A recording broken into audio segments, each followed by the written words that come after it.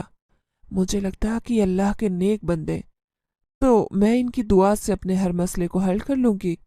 وہ مجھے تعویذ اور کیل اور پتہ نہیں کون کون سی چیزیں دیتے، اس کے علاوہ کوئی دم کیا ہوا پانی بھی دیتے، میں وہ سب کو پلا دیتی۔ کبھی تو میرا مسئلہ حل ہو جاتا اور کبھی نہ ہوتا۔ جب میرا مسئلہ حل نہیں ہوتا تو میں دوبارہ ان کے پاس جاتی اور انہیں کہتی تو وہ کہتے کہ میں نے ٹھیک سے عمل نہیں کیا ہوگا۔ وہ اس کے بدلے میں کہتے کہ مزید کوئی اور عمل کرنا ہوگا، کسی نے جادو کروایا یا کوئی بندش کروا دی ہے، اس کا توڑ کرنا ہوگا، تو انہیں اس کے لیے پیسے چاہیے۔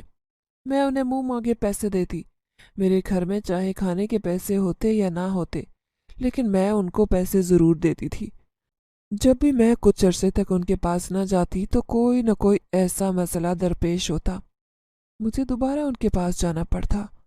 اب تو کافی عرصے سے میں نازش کے کہنے پر ان کے یہاں نہیں گئی تھی، تب سے دوبارہ ہمارے گھر میں بھی لڑائی اور فساد شروع ہو گیا تھا۔ مجھے اپنے کندھوں پر بہت بوجھ محسوس ہوتا، رات کو ڈراؤنے خواب آتے جس کی وجہ سے میں ٹھیک سے سو نہیں پاتی، اور نیند پوری نہ ہونے کی وجہ سے میری طبیعت بھی ٹھیک نہیں رہتی۔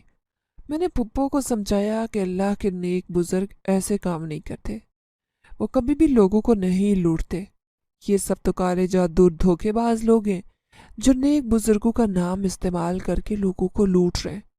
آپ اپنے گھر میں سب لوگوں کو کہیں کہ وہ 5 وقت کی نماز ادا کریں، اونچی آواز میں قرآن پاک کی تلاوت کریں، جتنی مرضی گھر میں کالا جادو ہو سورہ بقرہ کی تلاوت کریں، گھر میں ہر قسم کا جادو، ہر قسم کی بندش ختم ہو جاتی ہے۔ اگر گھر میں جنات بھی قابض ہوں تو وہ بھی بھاگ جاتے ہیں۔ میں نے کہا کہ وہ جس حد تک ممکن ہو سب گھر والے بیٹھ کر ذکر و اذکار شروع کریں۔ میں سب کو اپنے ساتھ نماز پڑھنے کے لیے بھی کہنے لگی۔ شروع میں مجھے انہیں زبردستی کھڑا کرنا پڑتا، لیکن آہستہ آہستہ وہ میرے ساتھ پڑھنا شروع ہو گئے۔ میرا قیام کچھ دن ان کے ساتھ مزید لمبا ہو گیا۔ قرآن پاک کی تلاوت ہر کمرے میں لگنے لگی۔ میں انہیں کہتی کہ ساتھ بیٹھ کر ذکر کریں، صبح شام دعائیں پڑھیں۔ جب ایسا کرنا شروع ہوئے تو موکل بہت تنگ کرتے، وہ نہیں چاہتے تھے کہ ہم اللہ کو یاد کریں۔ وہ مزید ڈراتے تھے، چیزیں گرنے کی آوازیں آنے لگتی۔ ایک دن وہ معیز کے اندر گھس گئے، وہ الٹا سیدھا ہو کر چل رہا تھا، وہ دیواروں پر بھی چلنا شروع ہو گیا۔ ہم سب ڈر گئے کہ کہیں وہ نیچے نہ گر جائے۔ کتنی دیر وہ ایسے ہی کرتا رہا۔ میں نے قرآنی آیات پڑھی تو جو بھی چیز اس کے اندر تھی وہ باہر بھاگ گئی۔ ایک دن نازش بھابی کی چھوٹی بہن آدھی رات کو اٹھ کر رونے لگی۔ بہت مشکل سے اس کو چپ کروایا۔ وہ کہتی تھی کہ مجھے کوئی بہت مار رہا ہے، میرا کوئی گلا دبا رہا ہے۔ اس کا گلا چیک کیا تو وہاں انگلیوں کے نشان تھے۔ میں نے پھر بھی سب جاری رکھا۔ وقت کے ساتھ سب بہتر ہونے لگا۔ پھپھو کے گھر میں لڑائی جھگڑا ختم ہو رہا تھا، برکتیں واپس آ رہی تھی۔ پھپھو اور بھابھی دونوں میری بہت مشکور تھی۔ اماں بھی میری بلائیں لیتی نہیں تھکتی تھی۔ بھائی کے علم میں بھی یہ سب نہیں تھا، نہ ہی ہم نے بتانا ضروری سمجھا، کیونکہ جو باتیں چھپی ہوئی ہوں ان کا ظاہر نہ کرنا ہی بہتر تھا۔ میں نہیں چاہتی تھی کہ میرے بھائی اور بھابھی کے درمیان تعلقات کشیدہ ہوں۔